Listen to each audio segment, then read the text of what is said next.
విప్లవకారుడిగా చెప్పుకునే హక్కు చంద్రన్నకు లేదు. ఆయనది దిగజారుడుతనం. విప్లవం కోసం ప్రజల మధ్య పనిచేస్తానడం మోసం చేయడానికి వేసుకున్న ముసుగు. ఆయన మోసపూరిత ప్రకటనలను ప్రజలు తిరస్కరించాలి. దేవుజీ పార్టీ ప్రధాన కార్యదర్శి అన్నది అవాస్తవం. మావోయిస్టు పార్టీ ఒడిశా రాష్ట్ర అధికార ప్రతినిధి గణేష్ లేఖ విడుదల. ఒక్కసారి ఏం లేఖ విడుదల చేసిండో మనం చూద్దాం. ఒకసారి లేఖ విడుదల చేసిండు, అది మీకు చూపిస్తా. This is the letter of Maoist to Odisha state committee, communist party of India Maoist Odisha రాష్ట్ర కమిటీ. ఎప్పుడు రిలీజ్ చేసిరండి? 29/10/2025 అంటే నిన్న రిలీజ్ చేసిర్రు. మావోయిస్ట్ పార్టీ ఒడిశా రాష్ట్ర కమిటీ పేరుతో రిలీజ్ చేసిర్రు. మరి దీనికి సంబంధించి ఒక్కసారి మీ ముందుకు తీసుకొస్తా. దీంట్లో ఎక్కడ అంటే ఇది నిజంగా మావోయిస్టులు రిలీజ్ చేసిందేనా లేదా మావోయిస్టుల పేరుతో పోలీసు వాళ్ళు రిలీజ్ చేసిర్రా అనేటువంటిది ఒక్కసారి మనం చర్చించుకుందాం. ఒకసారి ఇది చదువుదాం, చదివిన తర్వాత చర్చించుకుందాం. దీర్ఘకాలిక ప్రజాయుద్ధ మార్గంలో ముందుకు సాగడమే మా వైఖరి. తప్పుడు ప్రచారాలను, మోసమూరిత ప్రకటనలను వ్యతిరేకిస్తూ మా పార్టీ కేంద్ర కమిటీ సభ్యుడు చంద్రన్న ఒక ప్రకటన చేశారు. ప్రియమైన ప్రజానికానికి, మన కేంద్ర కమిటీ సభ్యుడు తెలంగాణ రాష్ట్ర కమిటీ కార్యదర్శి కామ్రేడ్ చంద్రన్న అక్టోబర్ 28, 2025 తెలంగాణలోని హైదరాబాద్ పోలీసులకు లొంగిపోయారు. వందనం చేస్తూ భవిష్యత్తులో విప్లవం కోసం నేను ప్రజల మధ్య పనిచేస్తాను అని ప్రకటించారు. ఇది తన దిగజారిన స్థితి గురించి ప్రజలను మోసం చేయడానికి ఒక ముసుగు మాత్రమే. లొంగిపోయి తనను తాను విప్లవకారుడిగా చెప్పుకునే హక్కు అతనికి లేదు. మరియు కామ్రేడ్ చంద్రన్న కూడా కామ్రేడ్ దేవుజీ జనరల్ సెక్రటరీగా ఎన్నికయ్యారు అని అన్నారు. ఇది పూర్తి అబద్ధం. మా party general secretary comrade Basavaraju అమరవీరుల తర్వాత కేంద్ర కమిటీ సమావేశం జరగలేదు. ప్రస్తుతం కేంద్ర ప్రభుత్వం ఆపరేషన్ కగార్ పేరుతో తీవ్రమైన దాడులు చేస్తోంది. కేంద్ర కమిటీ సమావేశం నిర్వహించడానికి ఎటువంటి పరిస్థితులు లేవు. సుదీర్ఘ ప్రజాయుద్ధంలో భారత విప్లవ ఉద్యమం అనేక ఇబ్బందులను ఎదుర్కొంది. ఉద్యమ సమయంలో అది అత్యున్నత స్థాయికి చేరుకున్నది. ప్రస్తుతం అది తాత్కాలిక క్లిష్ట పరిస్థితిని ఎదుర్కొంటోంది. మావోయిస్టు పార్టీ ఈ క్లిష్ట సమయాలను అధిగమించి ముందుకు సాగుతోంది. నిరుద్యోగం మరియు సామాజిక ఆర్థిక అసమానతలు వంటి దేశ ప్రజలు ఎదుర్కొంటున్న తీవ్రమైన సమస్యలకు పరిష్కారాలను అందించడంలో విఫలమైన ప్రభుత్వం మరియు రాజ్యాంగ వ్యవస్థను దోపిడీకి సాధనాలుగా ఉపయోగిస్తున్నారు. అందువల్ల ప్రజలు మిలిటెంట్ పోరాటం మరియు సాయుధ తిరుగుబాటు మార్గాన్ని ఎంచుకునే పరిస్థితులు ఉన్నాయి. చివరికి ప్రజలే గెలుస్తారనేది చారిత్రక సత్యం. మరి దీని మీద మనము మాట్లాడుకోవాల్సినటువంటి అవసరం ఉన్నది.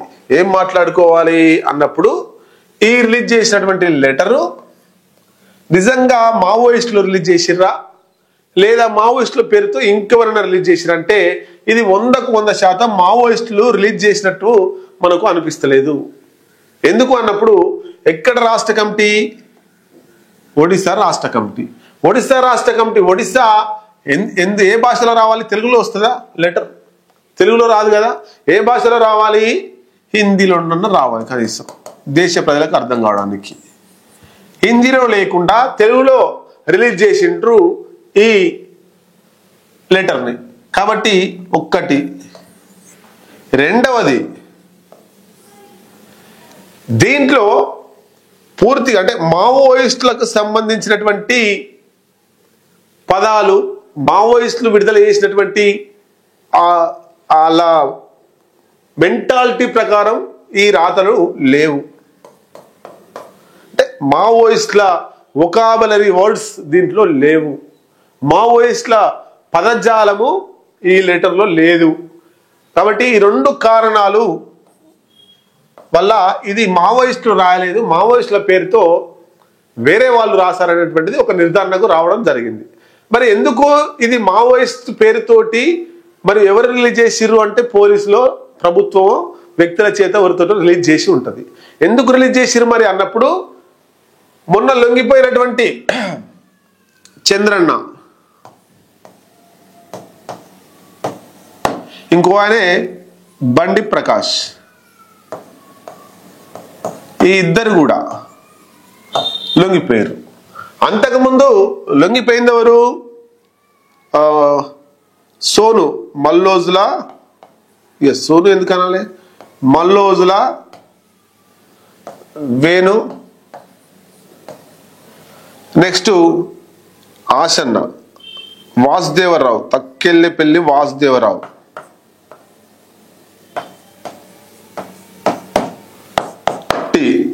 వీళ్ళిద్దరూ లొంగిపోయారు. వీళ్ళిద్దరు ఏమన్నారు? అసలు పార్టీ సిద్ధాంత రీత్యా విభేదిస్తున్నాం, గన్ కల్చర్ను విడితం, తుపాకులను వదిలేస్తాం, ప్రభుత్వానికి అప్పచెప్పినం, సిద్ధాంతంతో విభేదించినాం, మావోయిస్టు సిద్ధాంతమే బాగలేదు, ఇక సిద్ధాంతం పని అయిపోయింది, అందుకనే మేము బయటకు వచ్చినాం అని చెప్పేసి వీళ్ళు ఒక ఆయన ఛత్తీస్గఢ్ రాష్ట్ర సీఎం ముందు వాసుదేవరావు, ఇంకో ఆయన మహారాష్ట్ర సీఎం ఫడ్నవీస్ ముందు మల్లోదుల వేణుగోపాల్ లొంగిపోయినప్పుడు వాళ్ళ మోకాలలో ఎట్లా వెలుగు చూసినామో మనందరికి తెలిసిందే. అంటే వీళ్ళు సిద్ధాంతాన్ని విభేదించి మావోయిస్టు పార్టీకి సంబంధించిన ఆ ఆయుధాలను తీసుకొచ్చి పోలీసులకు అప్పచెప్పారు. ఇది మావోయిస్టు పార్టీ కూడా వీళ్ళిద్దరు ద్రోహులే, ఉద్యమ ద్రోహులే, వీళ్ళను వదిలిపెట్టమని చెప్పేసి చాలా క్లియర్ కట్ గా చెప్పింది. మరి వీళ్ళ విధానంలో, వీళ్ళ వైఖరిలో మావోయిస్ట్ పార్టీ వీళ్ళని ఉద్యమ ద్రోహులుగా ఎక్కడ చెప్పలేదు. ఒకటి. రెండోది, ఎందుకు అంటే వీళ్ళకు మైనస్ అవుతుంది. ఎక్కడ? ఈ జనాలలో, మేధావులలో, పౌరాకుల నేతలలో, మావోయిస్టు సానుభూతి పరులలో, కవులు, కళాకారులలో, వామపక్ష భావజాలం ఉన్నటువంటి వ్యక్తులలో వీళ్ళిద్దరు కూడా ద్రోహులుగానే చిత్రీకరించబడ్డరు. వీళ్ళు ద్రోహులు కాబట్టి వీళ్ళ మీద పడ్డ ముద్రను తొలగించాలంటే వీళ్ళనేమన్నారు? చంద్రన్న, బండి ప్రకాష్ వీళ్ళు లొంగిపోయినప్పుడు ఏమన్నారు? వీళ్ళు నిజంగా స్వచ్ఛంగా ఎక్కడ లొంగిపోయారు? మరి వీళ్ళకి లొంగిపోవాలంటే మల్లోదుల వేణుగోపాలరావు లాగా, లేకపోతే వాసుదేవరావు లాగా, ఈ ఇద్దరు రావులలాగా పోయి ఏదో ఒక రాష్ట్ర ముఖ్యమంత్రి ముందు లొంగిపోవచ్చు, లేదా తెలంగాణ రాష్ట్ర ముఖ్యమంత్రి రేవంత్ రెడ్డి ముందు లొంగిపోవచ్చు. కానీ ఎక్కడ లొంగిపోయిన వాళ్ళు వచ్చి తెలంగాణ డీజీపీ ఎదుట నిక్కచ్చిగా, నిస్వార్థంగా, ఆయుధాలు లేకుండా ఆయుధాలను మావోయిస్టులకు అప్పచెప్పి ఎక్కడైతే ఆయుధాలు తెచ్చుకున్నారో అక్కడనే అప్పచెప్పి బయటకు వచ్చి చంద్రన్న, బండి ప్రకాష్ లొంగిపోయారు. లొంగిపోయి వాళ్ళు ఏం మాట్లాడారు? మావోయిస్టు సిద్ధాంతం బాగలేదన్నారా? ఆయుధాలను తీసుకొచ్చి అప్పచెప్పిరా ప్రభుత్వానికి? లేదు. ఆయుధాలను అక్కడనే వదిలిపెట్టిరు, అడవిల్నే వచ్చేమన్నారు? సిద్ధాంతం తిరుగులేనిది, మావోయిస్టు సిద్ధాంతం తిరుగులేనిది, సిద్ధాంతాన్ని నాశనం చేయడం ఎవ్వరి తరం కాదు, విప్లవం వర్ధిల్లాలి అన్నాడు ప్రెస్ మీట్ లోనే. డీజీపీ ఎదుట అన్నాడు. డీజీపీ ఎదుటనే విప్లవం వర్ధిల్లాలి అని చెప్పిండు. వీళ్ళు ఏమన్నా అన్నారా? వీళ్ళు ఎట్లా నవ్వుకుంటున్నారు చూడండి, వాళ్ళ మొఖాలలో ఎట్లా వెలుగుతున్నాయి చూడండి. వీళ్ళ ముఖాలు చూడండి ప్రెస్ మీట్ లో ఒకసారి. వీళ్ళ ముఖాలు, వీళ్ళు లొంగిపోయేటప్పుడు చూడండి, వీళ్ళు లొంగిపోయేటప్పుడు చూడండి. అంటే వీళ్ళ ముఖాలలో తెలుస్తుంది వీళ్ళు నిజమైన మావోయిస్టులా కాదా, వీళ్ళ ముఖాలలో తెలుస్తుంది వీళ్ళు ద్రోహులా కాదా అనేటువంటి. మరి ఈ లెటర్ ఎందుకు వచ్చింది అన్నప్పుడు వీళ్ళ మీద ఏదైతే మచ్చబడ్డదో వీళ్ళ మీద కూడా మావోయిస్టు లెటర్ తీసుకొస్తే వీళ్ళని కూడా ద్రోహులుగా చేయాలి అనే ఉద్దేశంతో వీళ్ళని కూడా జనాలలో పలచన చేయాలి. మొత్తం మీద వీళ్ళు సగం భ్రష్టు పట్టించారు మావోయిజాన్ని. ఇప్పుడు వీళ్ళు కూడా భ్రష్టు పట్టిస్తున్నట్టు నాటకంలో భాగమే ఈ లెటర్, ఫేక్ లెటర్ బయటకు వచ్చింది అనేటువంటిది చాలా మంది రాజకీయ విశ్లేషకులు చెప్తున్నటువంటి మాట. వాస్తవమే కావచ్చు అది. వీళ్ళను నిజంగా వీళ్ళు లొంగిపోతే ఆయుధాలతోటి తీసుకొచ్చి డీజీపీ ఎదుట ఆయుధాలు పెట్టాలి కదా. ఎక్కడ కూడా ఒక ఆయుధం కనవల్లే మనకు. వీళ్ళు ఆయుధాలన్నీ తీసుకొచ్చి ఈయన 208 మందితో లొంగిపోయిండు. తక్కలే వాళ్ళు పాసుదారు, ఆయన కూడా ఆయుధాలు ఇచ్చేసారు. మల్లెదుల వేణుగోపాల్ ఆయన ఆయుధాలు ఇచ్చేసారు.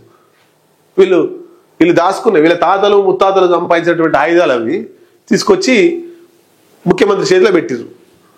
మరి వీళ్ళు విప్లవ ద్రోహులా, లేదా ఆయుధాలు లేకుండా నీకు విప్లవం మంచిదే, విప్లవాన్ని నాశనం చేయడం ఎవడబ్బ తరం కాదని చెప్పేసి, విప్లవం వర్ధిల్లాలని చెప్పేసి లొంగిపోయి వెఫెన్స్ ఎక్కడ తెచ్చిర్రో అక్కడనే ఇచ్చేసి నిస్వార్థంగా వచ్చి లొంగిపోయి హెల్త్ రీత్యా లొంగిపోతున్నాం మేము అని చెప్పినటువంటి వీళ్ళు మంచోళ్ళ, వీళ్ళు ద్రోహుల, ఈ లెటర్ని బట్టి అర్థమవుతుంది. కాబట్టి రాజ్యం కుట్రలో భాగంగానే ఇది లెటర్ బయటకు వచ్చింది.